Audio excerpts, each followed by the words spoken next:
razón. Siempre quiero la total destrucción de este mundo que he conocido. El trabajo. Muy buenas tardes, bienvenidos a una nueva sesión de Charlando en el Forestal. En esta oportunidad Carlos Reyes conversará con Juan Pablo Sutherland, que es el editor del libro que vamos a conversar hoy. ¿Los dejo por ellos? Muchas gracias Mario. Mario, siempre digo yo que cuando tú de partir con él un rato antes, hay que ver cómo presenta la charla, quizás en serio, y no es así. No es así. No, es relajado. Oye, Juan Pablo Sutherland es escritor, comunicador social, doctor en literatura chilena e hispanoamericana de la Universidad de Chile. Candidato. Profesor de la Cátedra de Sexualidades Críticas en el Magíster de Género de la Facultad de Ciencias Sociales e integrante del Comité Editorial de revista Nomadías, Facultad de Humanidades y Filosofía de la Universidad de Chile. Ha escrito libros como por ejemplo Nación Marica, Prácticas Culturales y Crítica Activista, ¿no?, editado por Los Mecanismos de la Musa. ¿Hace cuántos años? El año 2009. También ha editado el libro Corazón Abierto, Geografía Literaria de la Homosexualidad en Chile, un libro que ya es incunable, no existe en ningún lugar, que lo editó Sudamericana en el 2002. Cielo Dandy, Escrituras y Políticas de Estilo, editorial Eterna Cadencia en el 2011. Y Cuerpos y Hablas Disidentes en la poesía de Carmen Berenguer, Mago Editores 2016. Juan Pablo, yo te conozco a ti desde los años 90 o antes. No, Carlos, ¿cómo es posible que estés ¿80? omitiendo 10 años antes? Bueno, con Juan Pablo hemos militado en grupos similares a lo largo de la historia de este país, y tú siempre has tenido mucho interés en la investigación, en la literatura, te convertiste en escritor mientras yo te conocí, lanzaste tu primer libro de cuentos en ¿qué año? El año 94, Ángeles Negros. Ángeles Negros, que fue vilipendiado en los medios de comunicación como primer libro homosexual financiado por el Estado. Sí. Fue un escándalo eso. Fue un escándalo, era mi primer libro y...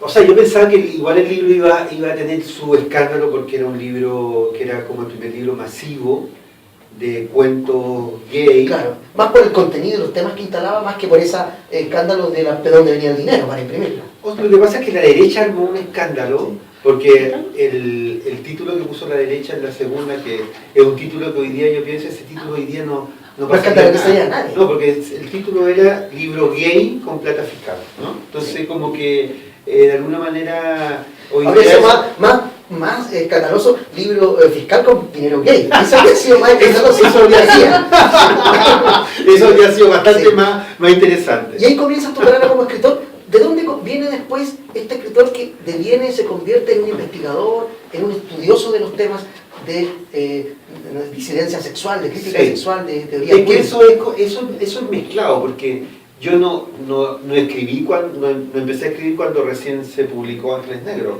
Venía escribiendo de los años 80, ya me había metido en algunos talleres de la Sociedad de Escritores, no voy a decir con quiénes, por mí es un poco pudor, pero había tenido ya como una especie de callejeo cultural en los 80, ahí me había ya conocido a la Carmen Berenguer, estaba metido ya de cabro chico en una escena cultural bien potente, ya conocía a las Yeguas del Apocalipsis y otra gente.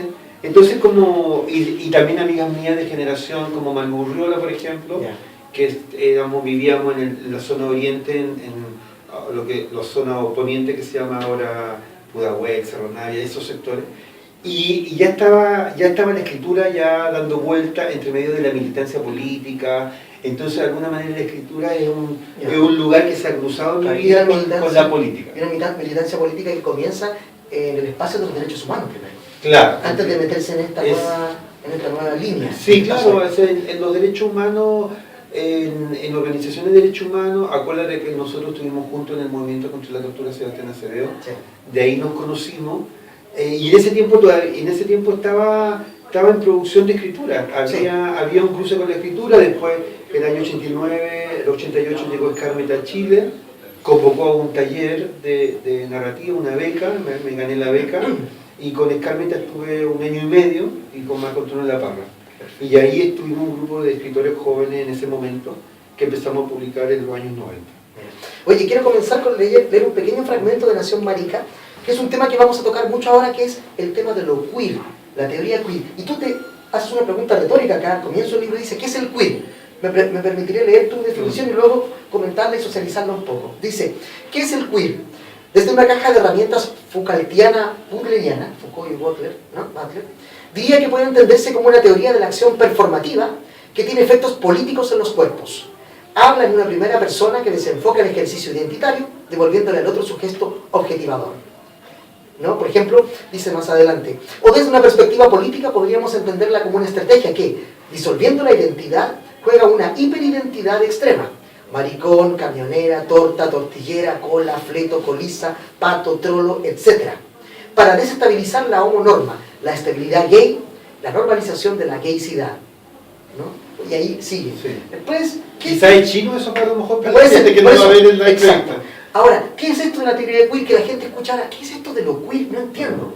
Porque la gente, estamos jugando con tu parafraseo, ¿no? Parafraseando de él es colita, no, ahora es homosexual, pero después aparece esto queer. ¿Qué es queer? Es algo que está más allá, ¿qué es? Queer es una visión política nueva. Queer surge en un momento en una práctica de organizaciones en Estados Unidos que se opusieron en un momento a las prácticas institucionales del movimiento gay después de 40 años de movimiento gay en Estados Unidos. Y esto empieza como en los 80, pero a partir de las discusiones que ya se vienen haciendo del 70.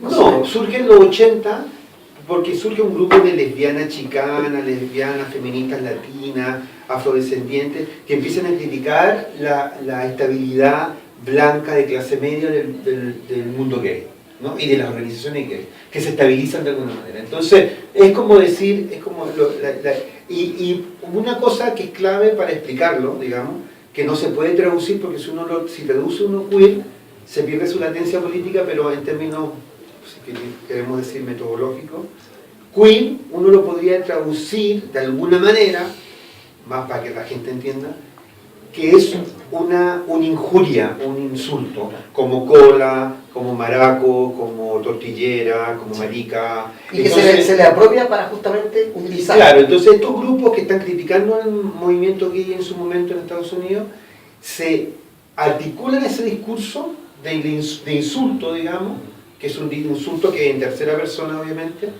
lo resignifican en primera persona, entonces lo vuelven político en primera persona, es decir, de alguna manera le quita el arma al enemigo, es decir, antes que tú me digas maricón, yo lo digo y entonces yo resignifico esa política. Es un poco la resignificación que hacía siempre Pedro Lemebel en vivo, ¿no? Claro. Cuando decían, en tu boca se suena una ofensa, recuerdo muchas veces esa lógica que él tenía. Bueno, un poco lo que pasa con el punk, ¿no? Que también comienza como un insulto y luego la gente se lo apropia, que era una cosa despreciativa, muy despreciativa. Y ahí, esto de lo queer, esto nuevo, ¿hacia dónde nos dirige? ¿Qué tiene de diferencia con lo anterior? Porque yo recuerdo en los fines de los 80, comienzos de los 90 tal vez, ya incluso la comunidad homosexual chilena resistía al gay, que era muy cuico, que era extranjero, que no era chileno, ¿te fijáis? Recuerdo esas discusiones, largas discusiones en torno a ese término que hoy día es muy utilizado ampliamente, digamos. ¿Cuál sería la novedad, dices tú? ¿Cuál sería claro, ¿en qué dirección nueva aporta esta teoría ahora, a lo anterior? Claro, ahora en realidad incluso lo que está siendo cuestionado, tampoco es tan nuevo. Fue nuevo en un momento hace 20 años atrás en Estados Unidos. Después llegó a Chile con textos de Butler, con lecturas nuevas de Foucault y otras críticas feministas. Pero yo diría que lo importante, y que yo siempre lo digo en mis clases, es que lo queer de alguna manera es un aparato crítico, es una caja de herramientas, que es como de alguna manera elementos críticos que te hacen cuestionar las políticas de identidad. ¿Qué significa la política de identidad? Una construcción identitaria como decir, toda la vida mi identidad va a ser heterosexual, toda mi vida va a ser homosexual. Entonces lo que hace el queer es un hiato, es una interrogación a esa política de identidad fija. Porque lo que está diciendo es que la sexualidad es transformación, que es un devenir, que muta, que se va transformando en la vida. Entonces yo no podría decir así, si yo dijera, por ejemplo, yo soy homosexual, ser homosexual en la articulación del movimiento homosexual fue una política de visibilidad, fue para decir, existimos. Pero a lo mejor, incluso hoy día estaba viendo me dio nostalgia con Lemebel, con el Pedro, y vi una entrevista que el Pedro le hicieron el show del libro, a Pedro, a mí y a otra gente, y decía Pedro una cosa bien bonita, decía que la idea es que en algún momento te dejen de etiquetar, porque finalmente las minorías lo que hacen es construir ese lugar, a lo mejor estridente, a lo mejor muy teatralizado, muy barroco, porque dicen, pero ¿a qué se les tiene que notar tanto? Decía Pedro. ¿Por qué exageran? Porque las minorías tienen que hacer eso, tienen que hacerse notar, hacerse notar, articularse, para en un momento decir, aquí estamos, esto es lo que está pasando y él quiere desestructurar esto. Entonces, es interesante tal vez eso nos haría pensar, no lo sé porque las prácticas cotidianas a veces dicen lo contrario, que esta escena nueva, esta escena de disidencia sexual, digámoslo, para no ponerle homosexual, heterosexual, lo que sea, ya se ha hecho visible y ahora puede ir en otros derroteros nuevos. Ahora dice, ya, instalamos esto, pero no siempre nos vamos a quedar en esto, podemos hacer otras cosas. Sí, o sea, la idea del queer es que la idea del queer es antiesencialista. Sí. Entonces, no es un lugar, digamos, sí, no es un lugar que va a quedarse como en un espacio fijo. Unívoco, claro. Claro, entonces en ese sentido no sería una política fija, sino que sería una política finalmente de venir. Si uno piensa, por ejemplo, en Perlonger, que era súper deleuziano, Perlonger tenía una idea, incluso Perlonger y Puig, que eso es bonito en la literatura argentina rioplatense, ellos ya sospechaban de esta política homosexual y gay de alguna manera estable o articulada en un nicho. Entonces ellos decían que en realidad la sexualidad era un devenir y tomaban mucho a Deleuze y sospechaban mucho de esta idea de la identidad como una cosa única y estable. Claro. Bueno, que estaba en boga absolutamente en Estados Unidos. Y que tal vez, insisto, en un momento era necesario instalar ese tema para poder después avanzar con los nuevos, ¿no? Oye, ahora hablemos un poco del libro que nos convoca hoy día, estas ficciones políticas del cuerpo, lecturas universitarias de género, sexualidades críticas y estudios queer, que tú compilaste como editor en este volumen editado por Editorial Universitaria. Dice acá, ficciones políticas del cuerpo, dices tú, reúne ensayos que con entusiasmo teórico y político piensan saberes críticos en disputa con diferentes tradiciones y disciplinas de las humanidades y las ciencias sociales. Son alumnos que se apropian del espacio universitario como un campo posible para desordenar nociones de cuerpo, poder e identidades que vuelven a pensar en el aula, un deseo permanente de voluntad de saber. ¿Por qué ficcionar el cuerpo? ¿Qué idea está detrás de que el cuerpo puede ser una ficción? Esa idea me parece muy interesante.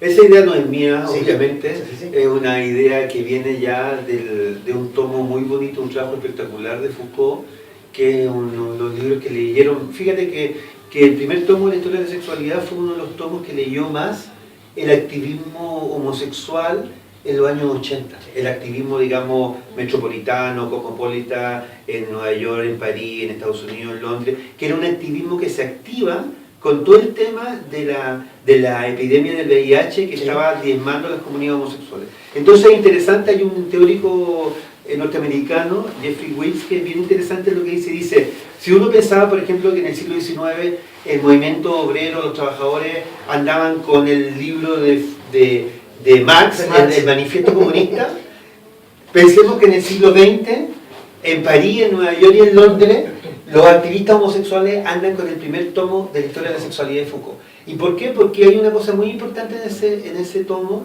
y en toda la obra de Foucault, pero hay una cosa muy relevante y muy básica, que dice que la homosexualidad y la heterosexualidad como nociones, son nociones del siglo XIX. No son nociones, antes del siglo XIX habían prácticas, digamos, uno puede entender este paraíso griego, que uno siempre hay una fantasía con los griegos de lo homosexual, pero Foucault dice que la noción de heterosexualidad y homosexualidad surgen a la par con la ciencia humana, psicología, demografía, sociología, etc., ¿no? Entonces, en ese sentido, estas dos categorías son dos categorías que se espejean, que no son, que tienen que existir una y la otra para existir. Entonces, por eso, de alguna manera, algunas después, teóricas feministas como Monique Wittig, francesa que se va a Estados Unidos, dice que la heterosexualidad es un régimen político que hay que destruir, porque si destruimos el régimen político de la heterosexualidad, se destruye también el efecto, los distintos tipos de efectos en la sociedad. Entonces, en ese sentido, lo básico es decir que si la noción de heterosexualidad y homosexualidad son del siglo XIX, es decir, que desde el siglo XIX se crearon cuerpos cuerpo, se creó un cuerpo perverso, se creó el cuerpo homosexual, se creó una manera de ser homosexual. Entonces se creó una tecnología para decir estos sujetos, incluso en los libros del siglo XIX hay libros con fotos, con mapas, este homosexual, y hacen descripciones súper como medicalizantes. Este homosexual tiene, para que sea homosexual tiene que tener el ano dilatado. Entonces hay una objetivación del cuerpo muy brutal, y esa es toda la política de higiene que van a construir en América Latina todos los estados nacionales durante el siglo XX y que empezaron finales del siglo XIX.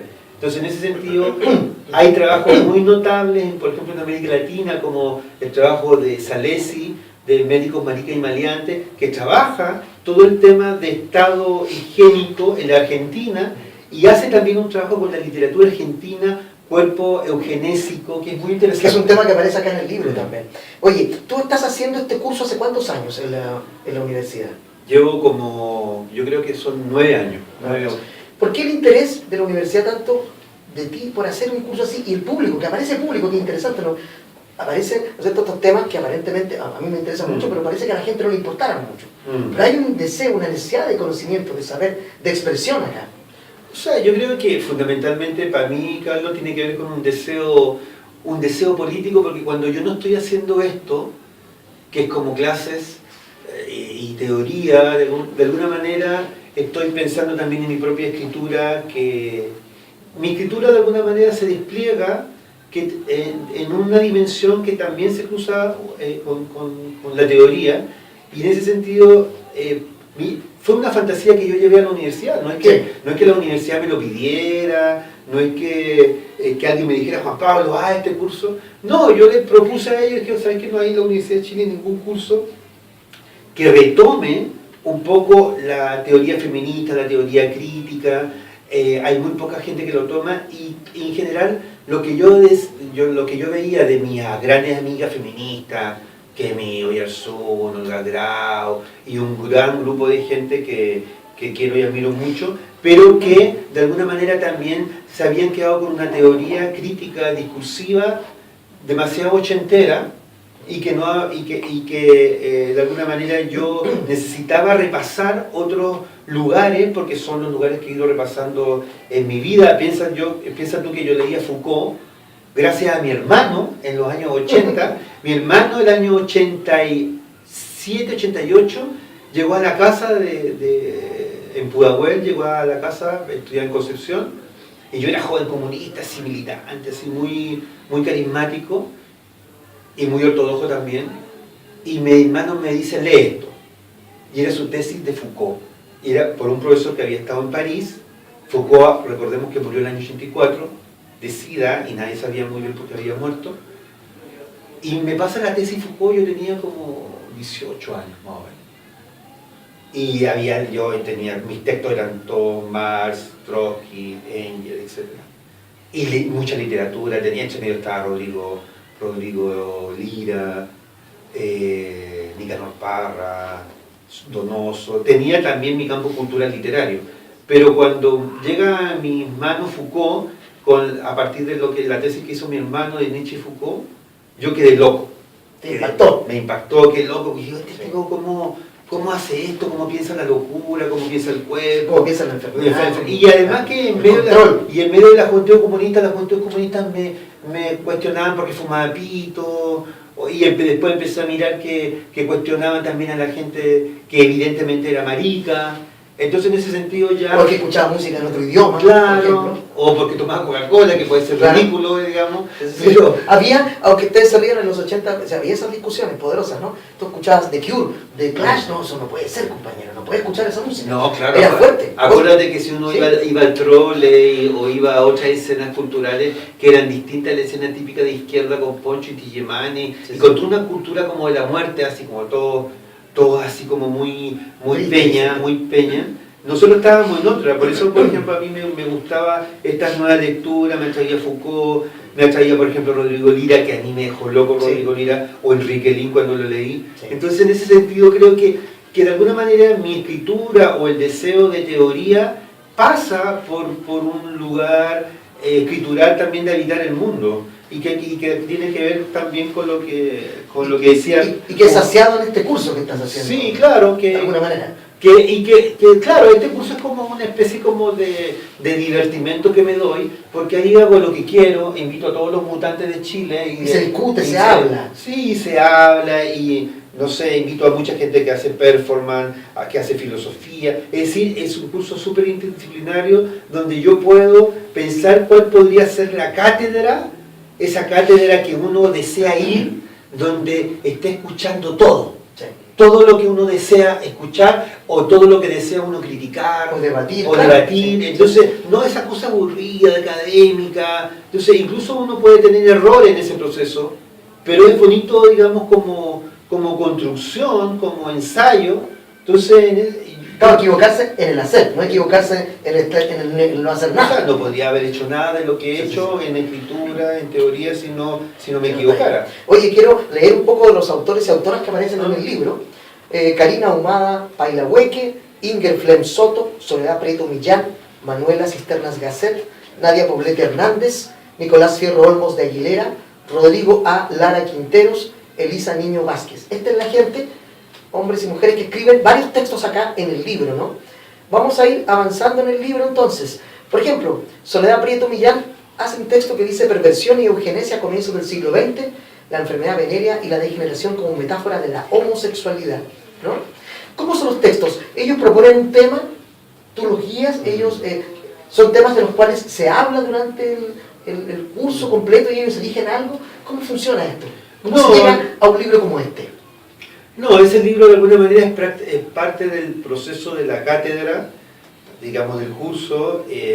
Esos son los trabajos finales del curso. Y yo hice como una selección de los años de curso, hice una selección de los mejores textos para mí. ¿De todos estos años? Sí, y lo hice una selección pero con un criterio como público. Es decir, que habían textos de distinto tipo de formato, de calidad, de propuestas, digamos, críticas. Pero lo que me interesó de los textos que están acá, que eran textos que eran innovadores en su propuesta crítica teórica, que eran activistas, que eran militantes y que tenían una vocación pública para discutir estos temas en el espacio amplio. Y otra cosa que hay una parte importante que destacó ayer Página 12, que me parece súper bonito eso, que es que aquí también hay un desborde de esta práctica tan científica de las ciencias sociales o de las humanidades de separarse de lo que estás escribiendo.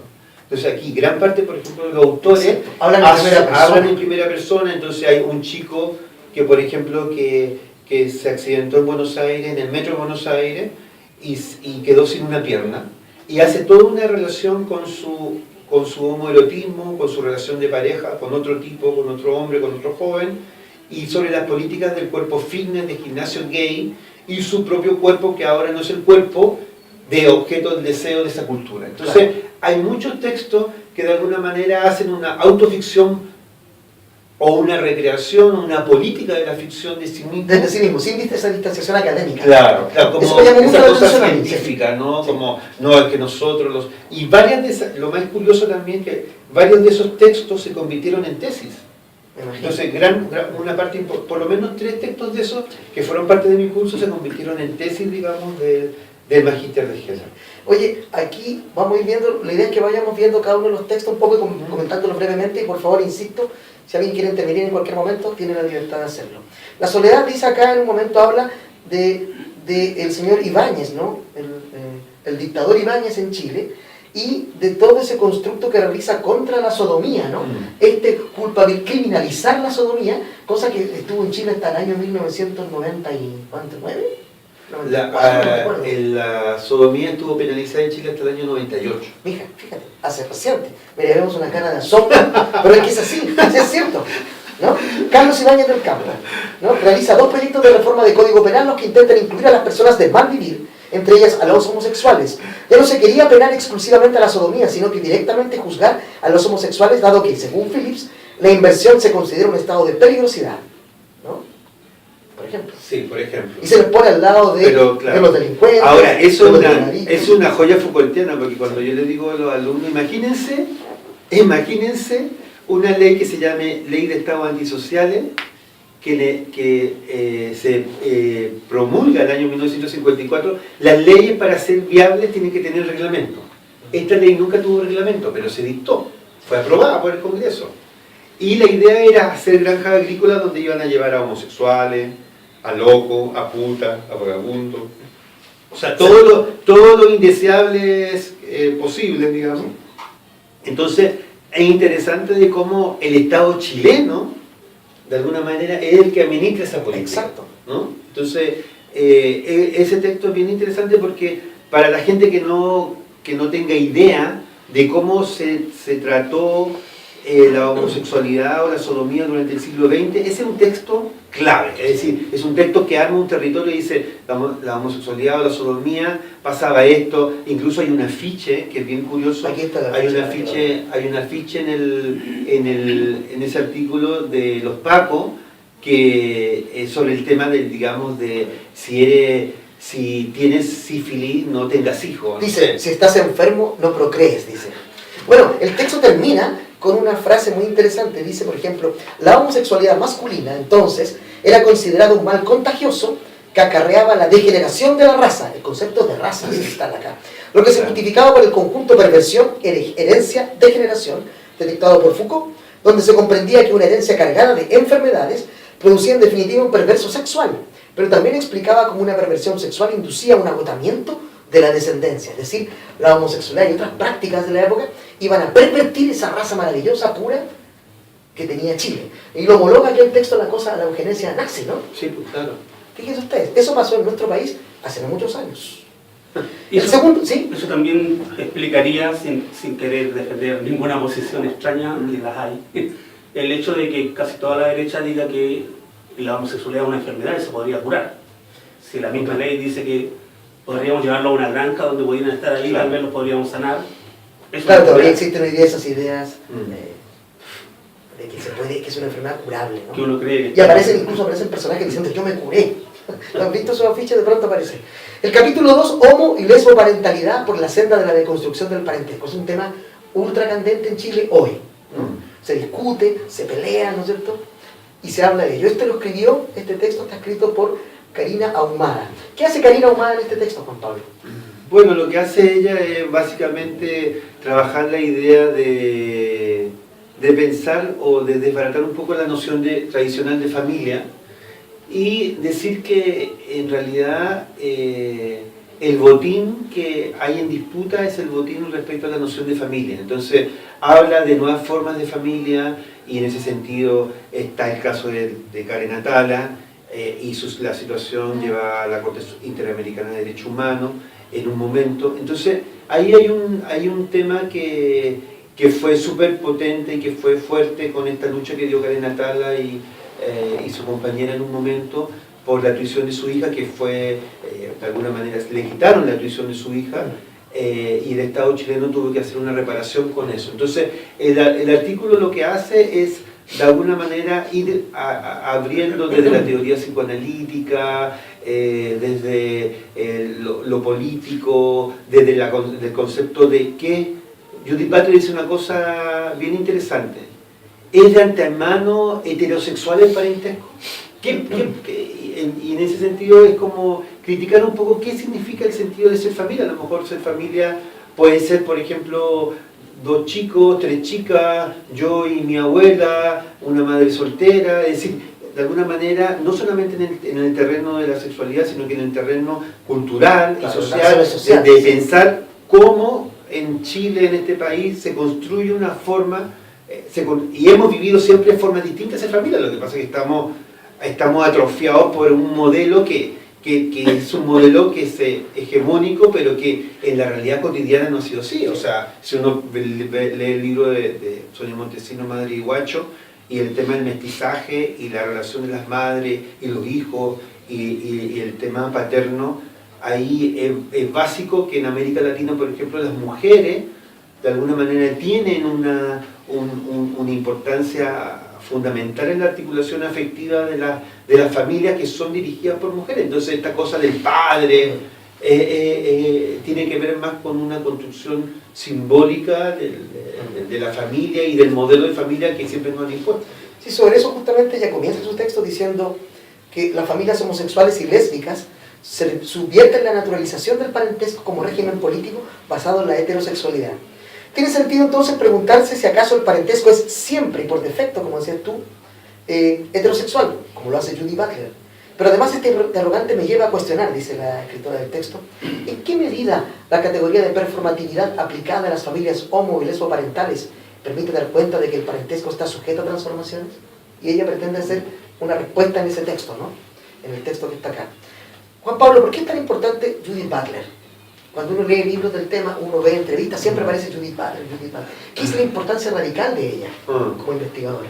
Bueno, como sé que es importante la entrevista que están grabando, porque es una entrevista que se repite, sí, que tiene harta vista después por internet, creo que quizás lo básico para explicarlo, no tan pesadamente, es que Butler dice una cosa que es interesante, que el género se podría pensar como una performance. Eso, ¿qué es la performatividad en el tema? Ella hace como una especie como de analogía. Primero hay que pensar, digamos, el concepto de performatividad, pero quizás explicado de una manera más simple, es decir que, por ejemplo, que todos los días uno hace una performance para ser hombre y ser mujer, ¿ya? Vale. Y en ese sentido, ¿cuál es la performance? Por ejemplo, yo voy a mi closet y en mi closet saco esta ropa que se supone que la ocupa un hombre, estos pantalones que la ocupa un hombre, determinado tipo de materiales que van a cubrir mi cuerpo, que van a construir un cierto lugar material, que van a de alguna manera a darme un aura o van a imponerme una construcción que ya existe, pero que al yo articularlo, yo al hacerlo, se convoca. Un poco recordemos que el concepto de performance llegó acá hace mucho tiempo, pero al principio costaba entenderlo, pero es cuando alguien dice, este actor, esta actriz tiene excelente performance. Es decir, es una suerte de construcción, de un constructo, ¿no? Uno se convierte como un actor se convierte, una actriz se convierte en otro, hace una buena performance, ¿no? Claro. Actúa bien, canta bien, dice, oye, qué performance. Y llevado a otra sexualidad, diríamos que la sexualidad también es una suerte de teatralización. Claro, que es una teatralización, que es una performance. Piensa tú, por ejemplo, que hay teóricas como Beatriz Preciado que hacen talleres de algo que ella dice que no lo inventó ella, lo inventaron algunas teóricas en Estados Unidos feministas, performancistas, que hacen talleres de drag king. ¿Qué son los talleres de drag king? Aquí cuando vino Beatriz Preciado a Chile, lo hicimos en el mundo. 2004 fue eso. 2004. Era meter en una sala a 50 mujeres y esas 50 mujeres salen convertidas en hombres. ¿Y qué quiere decir eso? De alguna manera el ejercicio que hicieron, se pusieron paquetes, se vistieron de nuevo de hombre, sacaron ropa de hombre y todo, pero más que nada era el ejercicio performático, el ejercicio de alguna manera que estaba en el centro de ese espacio, era desnaturalizar la significación de lo masculino o del ser hombre. Que es aceptado como que así es un hombre y así es una mujer. Claro, naturalmente, ¿no? Claro, Preciado trabaja en esos intersticios, ¿no? Claro, entonces en ese sentido lo que hace Butler es decir que el género finalmente es un acto reiterado, regulado, regulado. Es cuando, por ejemplo, el médico dice, así básico, dice, cuando nace alguien, dice, un ser humano, dice, es niño y es niña. Ese acto, ese hecho, esa política del enunciado, de decir, en ese momento, está ya construyendo, dice Butler, y lo dice otra gente antes, una realidad. Butler se basa en una teoría lingüística de un tipo muy importante que es Austin, que trabaja en los actos performativos. Los actos performativos son cuando yo digo, por ejemplo, cuando un cura dice, los declaro marido y mujer, eso es un acto performativo. Exacto. Porque está diciendo, en esa acción, en esa política de enunciación, está creando una realidad, está diciendo, yo los declaro a ustedes que van a unirse porque son marido y mujer. Ese acto es un acto de habla que está construyendo una materialidad consensuado socialmente y todos los demás aceptamos ese acto performativo como legal y real. Claro, entonces en ese sentido quizá se desarman todas esas nociones. Se desarma Ahora, esa es una noción de Butler, no nos vamos a meter en ese tema, porque, en ese debate después, porque después Butler va a hacer algunas consideraciones particulares con el tema, porque se le va a criticar que esa noción de performance de género no incluía, por ejemplo, temas de clase o temas de etnia, o como que desdibujaba un poco otro tipo de interseccionalidades, o otro tipo, digamos, de latencias subalternas que estaban también en distintos lugares. Entonces, eso es otro... No vamos a entrar en esas honduras, pero la idea es como tratar de que vayamos comprendiendo un poco cómo ha cambiado el panorama. El capítulo 3 del libro, Inger Flem, habla de barebacking y book chasing, una aproximación biosexopolítica a las prácticas sexuales crudas. Sí. Dice más o menos esto. Dice así. La siguiente investigación exploratoria que comparte líneas temáticas con mi tesis, dice, con mi tesis abocada a la construcción simbólica de los sujetos LGBT a partir del VIH-Sida, pero que lamentablemente no podrán constituir su eje central, tratará de abordar el análisis del ejercicio del barebacking y bug chasing. He logrado percibir que estas prácticas poco conocidas públicamente en Chile continúan surgiendo como lugares en constante incremento. Y dice un poco que el bug chasing, dice, puede tratar de definir esto, que son términos ingleses, ella dice que no da fe de que hayan sido traducidos en Chile y por tanto no se atreve a traducirlos una vez más, como queer también. Dice, el bug chasing se ha definido en términos generales como la búsqueda intencional de contagio o de contagiar el virus, creándose una verdadera nomenclatura para referirse a las prácticas que constituyen el traspaso del virus. Por ejemplo, el VIH se ha denominado frecuentemente en ciertas comunidades estadounidenses como el gift o regalo, de modo que la persona que busca obtener sería el bug chaser, quien anda a la casa del bicho, mientras que el donante sería el gift giver, quien entrega el regalo.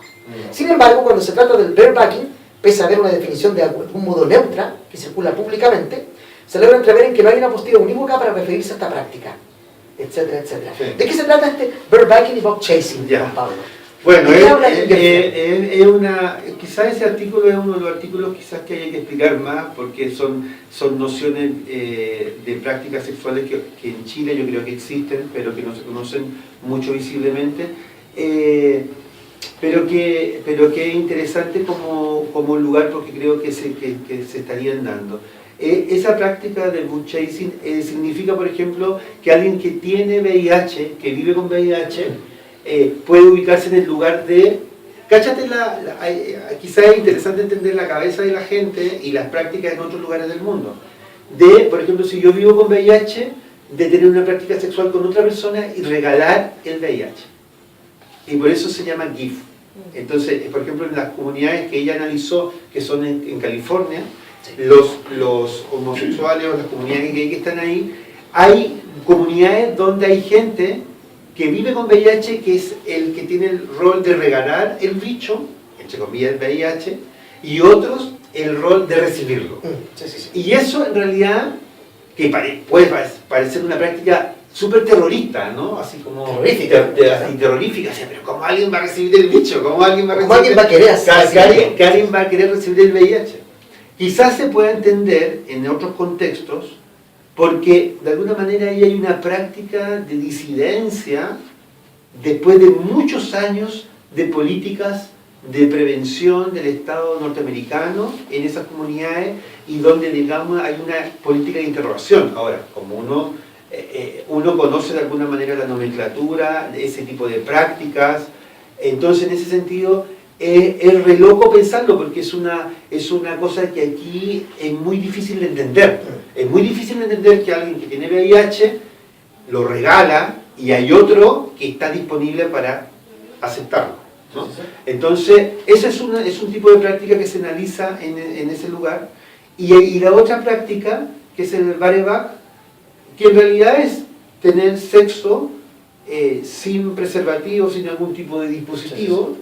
Es como tener sexo a pelo, digamos, y que no te importe si el otro tiene VIH o no tiene, o si tiene sífilis, o si tiene... porque sienten que el dispositivo es un intermediario, digamos, que lata. Sí.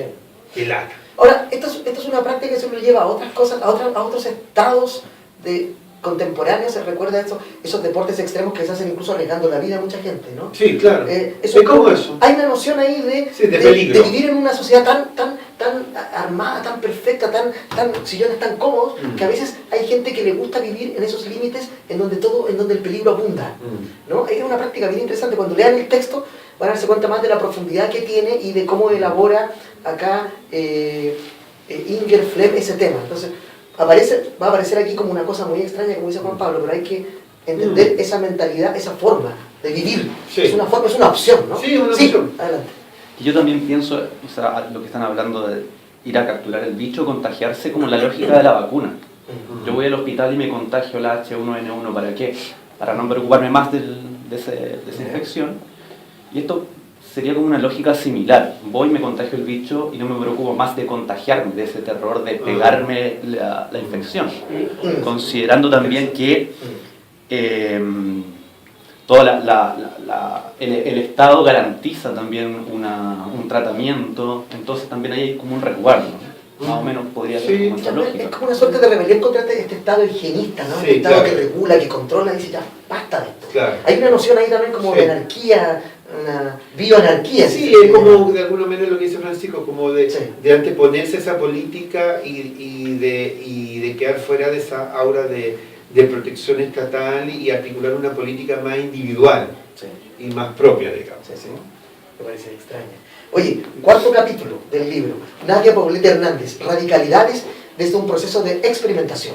Reflexiones en torno al libro Texto Yonki, texto con S, de Beatriz Preciado. ¿Cuál es la importancia, crees tú? ¿Qué consecuencias trajo la visita de Beatriz Preciado a Chile en el 2004? ¿Hay un antes y después de su visita a Chile? Sí, yo creo que hay un antes y un después. Igual es importante Beatriz, que hoy día se autonombra como Paul Preciado. Paul Preciado. Sí. Yo creo que tiene que ver también harto con el libro y con el segundo capítulo del libro, que son políticas de autoficción o de autoconstrucción corporal. No sé si viste alguna vez una entrevista bien entretenida de Jodorowsky con la vi y es justamente le iba a citar, es muy interesante, yo la recomiendo, búsquela en YouTube. Sí. Jodorowsky entrevista a Beatriz Preciado. Claro, es bien entretenida. Entonces Jodorowsky, que no tiene idea, le dice, bueno, pero ¿qué es eso? La testosterona, ¿qué es eso? Entonces Beatriz dice, aquí traigo un sachet de testosterona. Aclaremos que Beatriz Preciado se inyecta testosterona, sin ningún apoyo médico y sin querer transformarse en un hombre, también lo dice. Yo me inyecto testosterona como un gesto, una performance. Porque ella hace una política, ella tiene un texto maravilloso que se llama Texto Yonki, que de alguna manera es un libro muy bello, muy precioso, que trabaja distintos tipos de materiales de vida y teórico, y a partir de eso tiene esta conversación con Jodorowsky, que viene entretenida y que también es para un público amplio y que va explicando un poco qué significa este cambio de ella, es un cambio como de política corporal, de ir transformándose, pero ella sabe que se está transformando en un lugar que no es un lugar identificable. Es un entre lugares, digamos. Claro. Entonces, ¿por qué es importante Beatriz Preciado? Yo me acuerdo que, como anécdota, que yo fui a buscar a Beatriz Preciado al aeropuerto, la única vez que vino, la primera vez, y vi a un tipo, era más que mujer, era un tipo así imponente, bien grande, y por otra parte, con esa cosa corporal, esa corporalidad imponente, tenía una cosa muy cordial, muy apacible, muy generosa, muy amable con los otros, y entre medio de eso me fue contando cuando nos volvíamos a Santiago del aeropuerto, por cómo llegó a construir su primer libro, que es Manifiesto Contrasexual, que es un libro que ella trabajó en un proceso de trabajo cuando fue alumna de Derrida en París, y entre su doctorado de arquitectura en Princeton. Y me fue contando el Manifiesto Contrasexual, y lo más divertido de todo... Te resumió el libro en un viaje desde el aeropuerto. Pero lo más divertido de todo es que quedamos anclados en medio del aeropuerto, en medio de la carretera, porque había un paro de camiones. Oye, ya. Entonces, ya estábamos en ese proceso que Beatriz Preciado me va contando, entre medio de la construcción del libro Manifiesto Contrasexual, y nos quedamos anclados por un paro de camioneros. Entonces es bonita la metáfora, porque ella, como activista lesbiana, tortillera, camionera, los camioneros, la metáfora Esa de figura del esa camión. figura del camión, de la camionera, es muy importante para un tipo de lesbianismo feminista en un momento, porque son lesbianas duras, butch que se llaman, lesbianas fuertes, ¿no? lesbianas masculinizadas, ¿no? Entonces nos reímos mucho por el paro de camiones entre medio de la ida, y a partir de esa metáfora de los camioneros, hay una cosa que ella...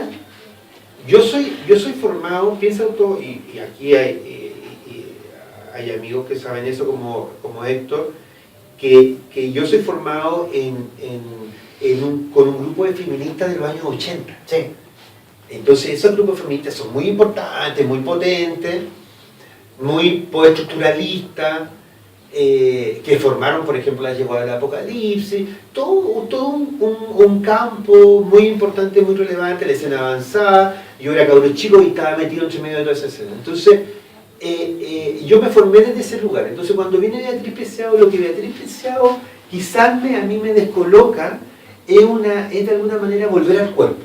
Porque yo siempre con mi formación... El cuerpo como lugar de experimentación. Claro, el cuerpo como lugar de experimentación y el cuerpo como un lugar político y como un lugar también que nosotros sabíamos como con el Pedro y con las yeguas sabíamos el cuerpo como un lugar político, lo teníamos como consigna, el lugar político, niña, las cuerpas son políticas, los tacos son políticos, eran frases que teníamos de siempre, pero lo que hace Beatriz Preciado, que no lo inventa Beatriz Preciado, sino lo que lo reúne en su propia política o en su propia epistemología teórica, es que lo que hace ella es de alguna manera darle una teoría a prácticas que ya existían y prácticas que de alguna manera hacen que el cuerpo vuelva, porque de alguna manera uno es muy discursivo. Teórico, el cuerpo se desaparece. Claro, entonces cuando uno dice discursivo, la ciudad como discurso, no sé qué, uno habitemos la ciudad, habitemos el cuerpo de nuevo. Claro, entonces lo que hace Beatriz y otra gente, ella había estado en Estados Unidos también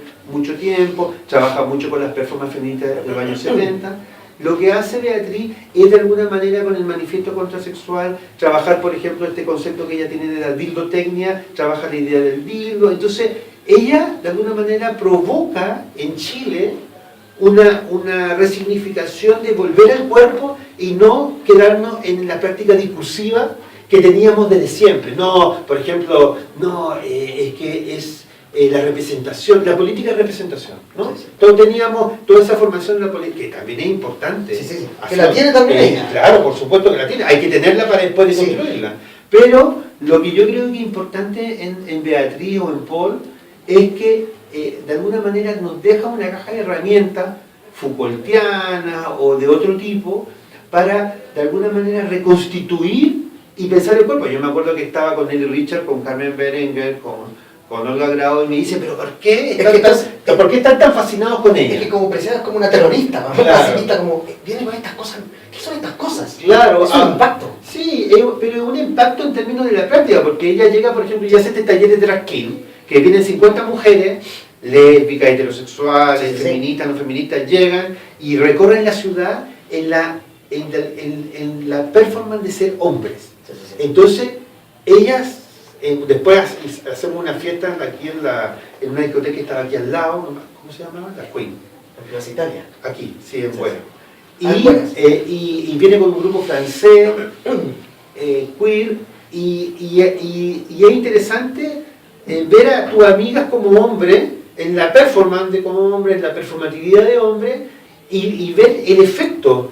Incluso había gente que les gustaba más como hombre que como en la biografía anterior, ¿cachai? Y pinchaban más como hombre que como mina, ¿cachai? Entonces era interesante esta idea, de alguna manera, de experimentar más con el cuerpo y no quedarte tan discursivo, no ser tan discursivo, ¿no? Entonces, en ese sentido yo creo que los nuevos movimientos, las nuevas articulaciones políticas de grupos de ciencias sexuales, de grupos de feministas, lésbicos, ahora hay una multitud gigante que uno nos podría conocer a todos, de alguna manera yo creo que lo que hacen es reivindicar mucho más el cuerpo, y en ese sentido también hay un traspaso también con lo discursivo, con lo político, con lo escritural, que es necesario siempre. que es necesario, por ejemplo, textos maravillosos como el texto de Teoría King Kong de Virginie Despentes, que fue pareja de Preciado, pero trabajan escrituralmente el cuerpo como lo trabajaron mucho tiempo otras feministas y otra gente, pero de una manera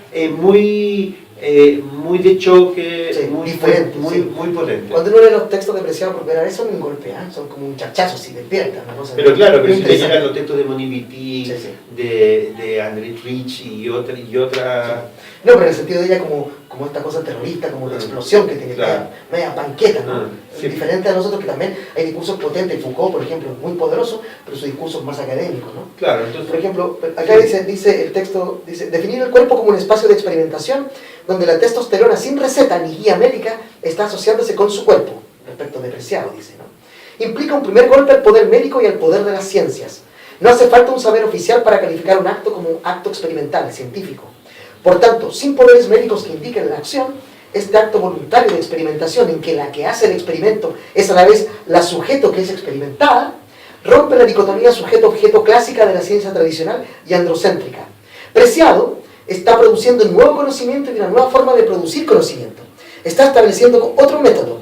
Citando a Haraway, Preciado dirá, comillas, el que quiera ser sujeto de lo político, que empiece a ser rata de su propio laboratorio. Eso es un poco lo que acabamos de hablar de ella. Claro.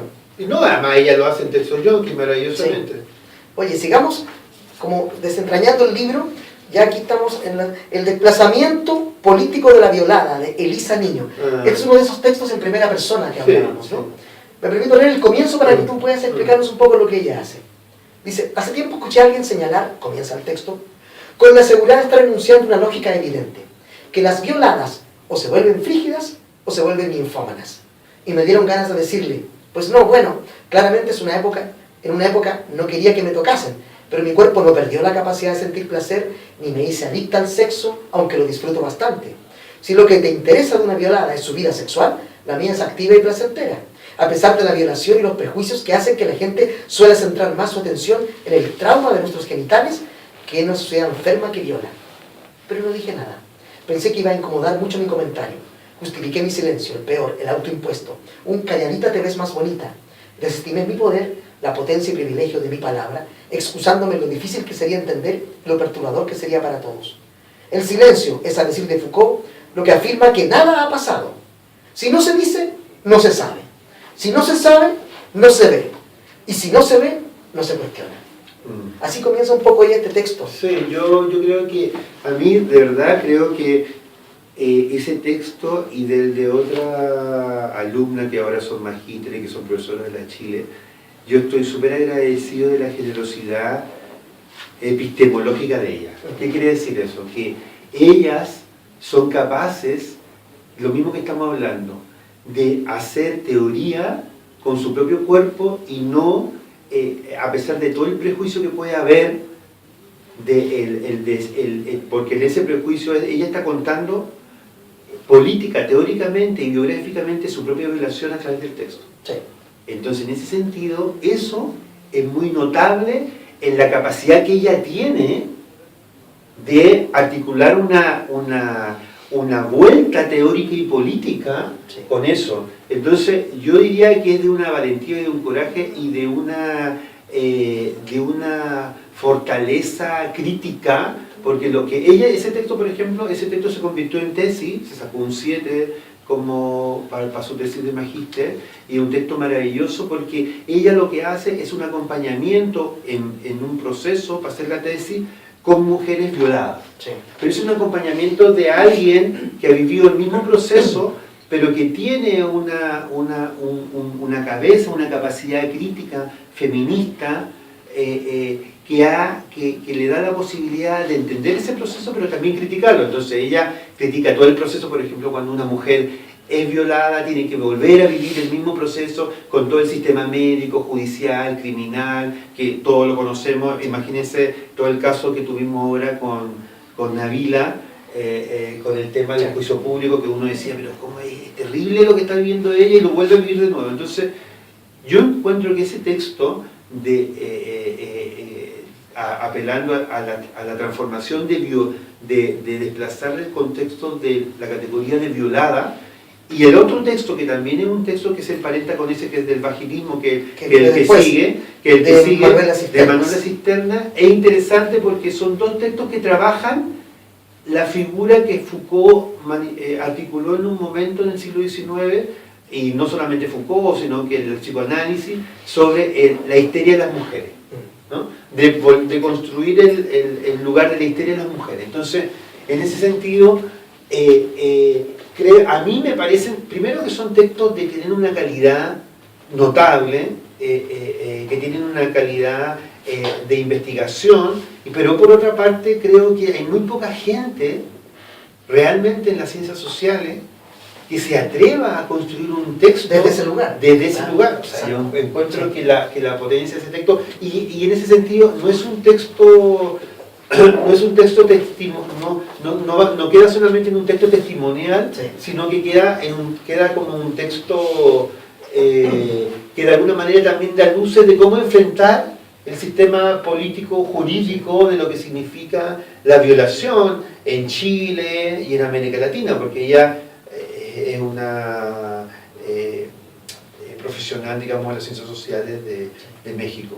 Oye, y concluyo este capítulo leyendo un pequeño texto de acá que es muy interesante a mi juicio. Dice: por eso no es extraño que varios casos de violación no presenten las contradictoriamente esperadas e incluso exigidas señales de pelea en el cuerpo, que den testimonio de una real resistencia, la cual es inverosímil cuando la disposición mental está constantemente aleccionada bajo los mandatos de este control, ¿no? Sin embargo, esto no se atiende y se asume que si no hubo pelea, se concedió acceso al cuerpo. Se pasa por alto la estrategia de dominación, generando inseguridad en quien ha experimentado la violación para denunciarla. ¿Cómo va a argumentar que se quebrantó su voluntad si el público pide evidencias de pelea? ¿Cómo justificar que no peleó porque quería vivir si entonces lo califican como consentimiento? Porque además se suma el perjuicio de que si finalmente accedió, quizás ella misma lo provocó. O sea, aquí lo que hace el texto es, claro, si una mujer que sufre este drama, ¿no es cierto?, no puede decirlo porque está en su mente subyugada ya, controlada socialmente para decir lo que tiene que decir, ¿no? No puede salir de ese marco, en el fondo es terrible, ¿no? No puede salir del marco de control, que son más, es un tema que pocas veces se habla, digamos. Es que claro, de pronto tiene la gente tiene esa como visión del cuerpo de la mujer como un templo. Entonces están estas santas que mueren antes de dejar que las violen, por ejemplo. Sí, claro, por supuesto. Claro, y ella hace otro lugar, construye otro... Sí. Pero es muy interesante ese texto. Después viene el que hablábamos de vaginismo, el cuerpo histérico desde el biopoder, ¿no es cierto? También aquí ella cuenta su propio vaginismo, ¿no? Y cómo... Bueno, hay que explicarle a la gente que nos está viendo, escuchando, presenciando ahora, que el vaginismo está puesto como una difusión sexual de las mujeres, que se podría explicar básicamente de una reacción muscular que impide la penetración masculina. Y eso está articulado como patología. Entonces es la ensayista que articula ese lugar, lo cuenta también, igual que el otro artículo, de la experiencia que ella tuvo al ser diagnosticada, que tenía vaginismo, pero lo más increíble de todo es que va diciendo que ese fue el extracto que ayer sacó, el fragmento que sacó Página 12, y que hoy día me llegaron 3 correos de Buenos Aires de gente que está trabajando cosas de cuerpo y biopolítica que les pareció espectacular, que es cómo que finalmente, entre comillas, la culpa de esa difusión sexual recae en la mujer. Una vez más, recae en la mujer, y recae que ella tiene esa disfunción, que ella es la culpable, que la responsable, y entonces ella hace todo como el artículo anterior, como el ensayo anterior, todo un trabajo, tanto biográfico, biopolítico, y con otras que tienen la misma situación, y lo va deconstruyendo. Entonces, creo que es interesante porque ahí quizás el vaginismo no se conoce mucho, pero las mujeres que son diagnosticadas de vaginismo, fundamentalmente por hombres médicos,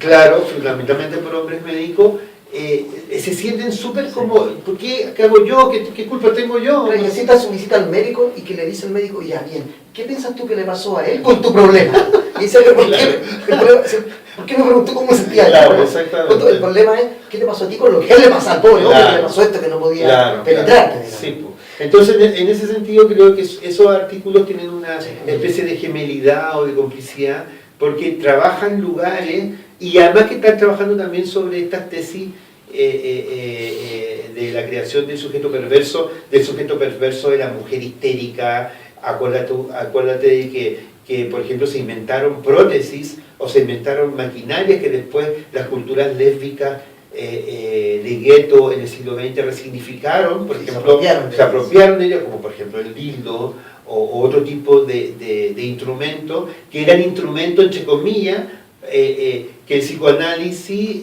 o la psicología en ese momento, o la psiquiatría, ocupaba para quitarle la histeria a la mujer. Sí, por supuesto. Oye, un texto final de este mismo capítulo dice: la negación a la penetración expresada en la contracción de un desvío es un desvío de la norma y por tanto debe ser controlada. El sistema biomédico con sus terapias interdisciplinarias ha construido un discurso potente en su contra. El vaginismo, como disfunción sexual, repercute en la sexualidad humana, genera graves repercusiones en la vida de pareja y como tal rompe el tejido mismo de las bases sociales superpuestas sobre el ideal de la familia heteronormativa. Sin embargo, dice la autora, creo que es más interesante pensar el vaginismo como una performance contestataria no voluntaria, pero sí justificada, que exige pensar la interacción sexual desde otras alternativas. Le da también un poco la vuelta a esta disfunción, convirtiéndola, como ella dice, en una especie de performance contestataria, no siempre consciente. Eso le da un valor diferente, completamente diferente. Como una práctica de resistencia. Aquí estamos en Cuerpos monstruosos y normativos, autobiografía de un cyborg de Nicolás Fierro, ¿no? Que él se cuenta aquí, se describe como el niño gordito malo para la gimnasia, y más encima el niño al que le gustaban los niños, pero que no podía, eso no se podía porque era de los colas, de los peluqueros, empieza diciendo en su texto, ¿no? Él también hace todo este trabajo acercándolo como al cuerpo, al fitness que mencionábamos al principio, ¿no? Bueno, y finalmente, performatividad, un análisis desde el reconocimiento y la propuesta de otros feminismos, el accionar sexo disidente de las perras feministas, esta noción de perra, ¿no? Dice aquí, la perra es una versión puta de la feminidad que se significa no como un artificio puramente teatral, sino como una estrategia de lucha guerrillera. Para la autora, la feminidad de perra está conformada por los restos de género que son desechados de la heterosexualidad normativa, ¿no? Las perras feministas rescatan de forma poderosa el insulto puta o perra, en tanto el estigma de puta se construye como un elemento al alcance de cualquiera para atacar a las mujeres, que son consideradas muy autónomas, aquellas que acusan públicamente a quienes las maltratan, a las lesbianas reconocidas, a las manifestantes a favor del aborto, a las prostitutas, etc. Sí. Recordemos aquí que uno recuerda esas famosas biografías de grandes escritoras chilenas que en su momento eran vistas como locas, histéricas, o probablemente si vivieran hoy día serían unas perras también. ¿No? Quien se sale de la norma, que es más autónoma, independiente, libertaria si se quiere, ya era ridiculizada con esos términos.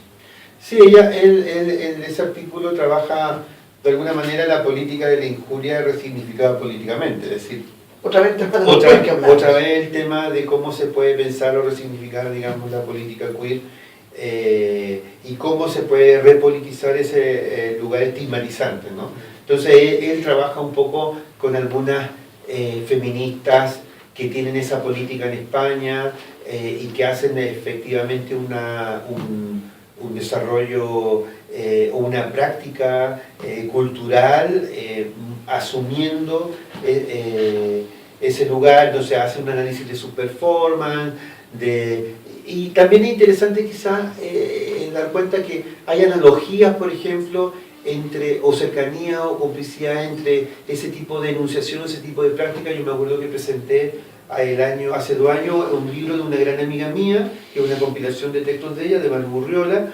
que entre medio de esos textos tiene un texto maravilloso que a mí siempre me gustó mucho, que yo siempre se lo dije a la Malú, que es Hija de Perra, ¿no? Y el texto de Malú, Hija de Perra, que es un título precioso, tiene la portada de otra gran amiga, de Padre Rasuri, que resignifica esa política, ¿no? Esa política feroz del insulto, de la infamia, de la injuria, y en un momento también alguien me preguntó si eso tenía que ver también con el nombre de Hija de Perra de la performancista, sí, que el amigo nuestro también que murió, el Wally, que estaba detrás del personaje de Hija de Perra, y lo increíble es que eran contemporáneos pero no sabían.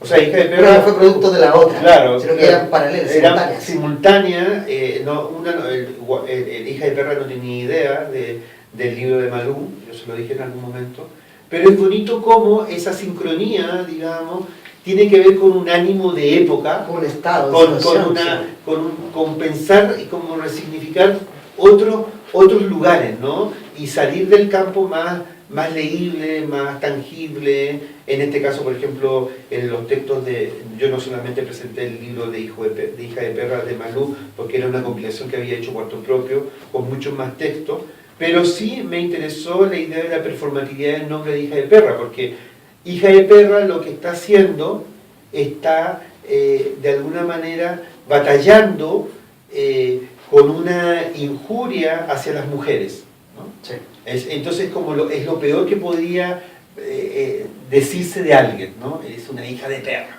¿no?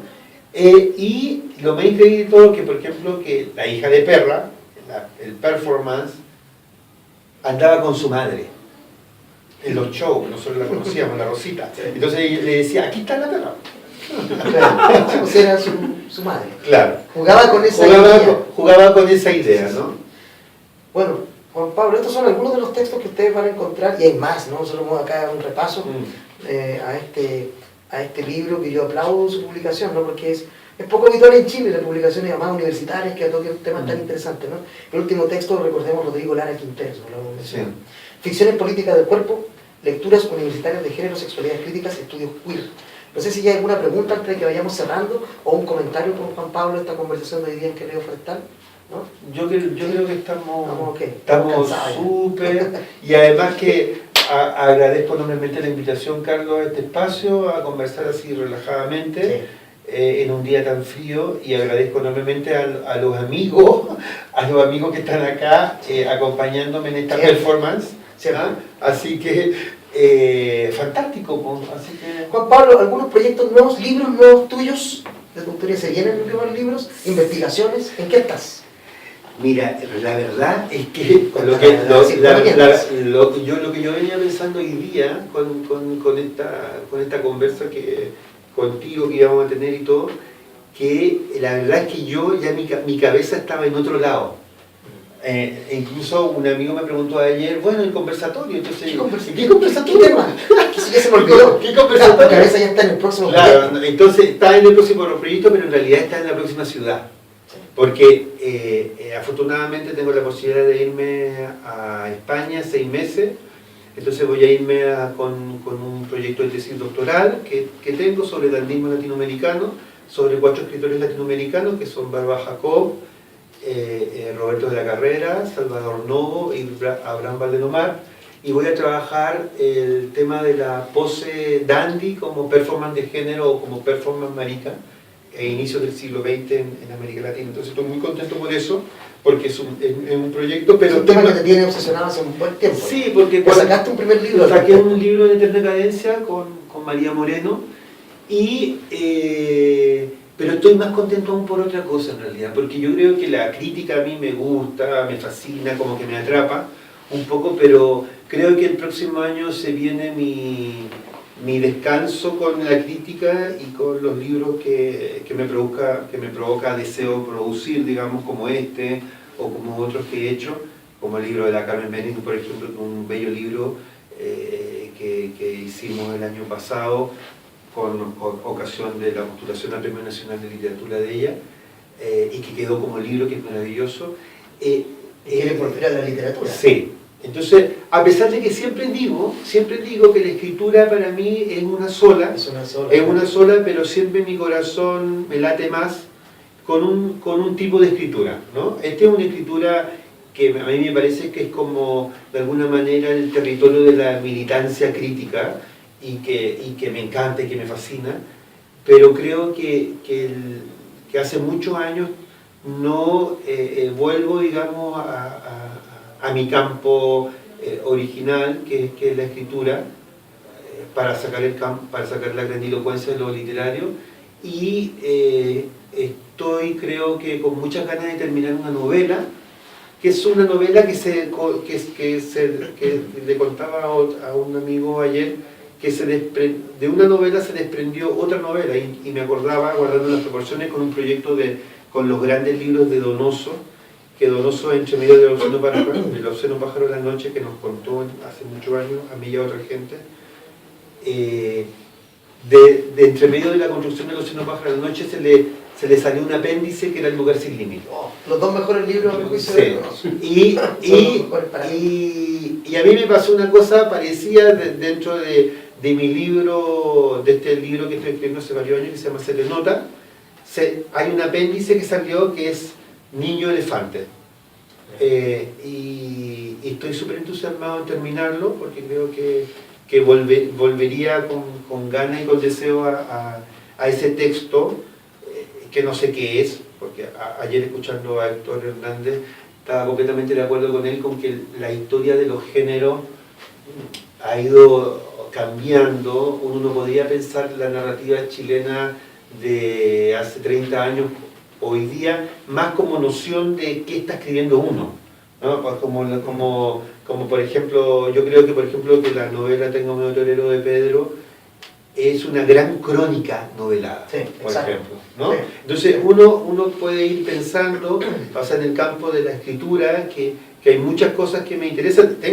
Yo mientras hago crítica, estoy haciendo textos de, entre comillas, literarios, como paralelamente como 2 o 3. O sea, bueno, la crítica, me imagino que se cuela en lo literario a veces es un camino de ida y vuelta. Sí, ¿no? Se alimentan uno al otro. Se alimentan de alguna manera. Piensa tú que el mismo Foucault era un escritor maravilloso, o sea, los textos de Foucault, sí. aparte de ser, o sea, si uno lee los textos de los críticos, son a veces unos bodrios, unas cosas horribles que no dan ni deseo de leerlas, ni los papers académicos son desastrosos, pero, por ejemplo, tenía ese talento. Tenía ese talento, Además. y yo diría que en estos proyectos que tengo hay un texto, hay una pequeña novela teórica que se llama Gayatri Spivak no me conoce. ¿Cuántos son? Gayatri Spivak no me conoce, que lleva como 80 páginas, que se está escribiendo también más. Entonces hay varias cosas que se están escribiendo paralelamente y que en un momento van a llegar a puerto, pero yo nunca me apuro con eso, siempre los libros míos se demoran harto en salir. Pero estoy contento porque este espacio de esta pregunta me da la posibilidad de contar eso, que voy a terminar, creo, este pequeño texto en Barcelona, y que el próximo año cuando esté acá yo creo que lo voy a lanzar. Seguro. Y bien vendrán los otros textos, pero es como abrir otro momento, porque en un momento también, o sea, si hace tanto tiempo que no estoy, tengo ahí en pendientes estos textos que se están construyendo, que me parece bonito el gesto de volver a ello, porque necesito oxígeno, porque si no la crítica me come, me agobia. El literato. Y claro, a pesar de que hay que decir que algunos de tus libros han sido reeditados abundantemente, ¿no? Uno por Metales Pesados y después por... Sí, Ángeles Negros se ha reeditado, pero por ejemplo, como decía Piglia, uno siempre escribe contra su primer libro. Por supuesto. Contra el anterior. Contra el anterior de ese. Entonces, claro, y contra el anterior. Entonces yo creo que tengo un bello recuerdo de Ángeles Negros, pero creo pero ya pasó. Pero ya pasó hace mucho tiempo. Y hay incluso libros mejores que ese, que es Santo Roto, que nadie pesca mucho. Sí. Y que está por ahí, se encuentra. Está el logo, sí, y además tiene una portada maravillosa de Juan Dávila. Sí. Y ese libro, por ejemplo, me gusta mucho más que Ángeles Negros. Que ha sido más reeditado. Claro. Pero Ángeles Negros tiene otra lógica, otro valor, claro, sí, otro momento. Otro momento. Pero estoy contento, estoy feliz porque ya viene este nuevo espacio de oxígeno, así que me estoy yendo, creo que seguro en 2 semanas. ¿En 2 semanas? En 2 semanas me voy. Esta quizás sea tu última conversación pública en Chile. Claro, por supuesto. Grábenla, descárguenla de internet. Juan Pablo, un placer tenerte acá. Gracias, en Forestal. Démosle un aplauso a Juan Pablo.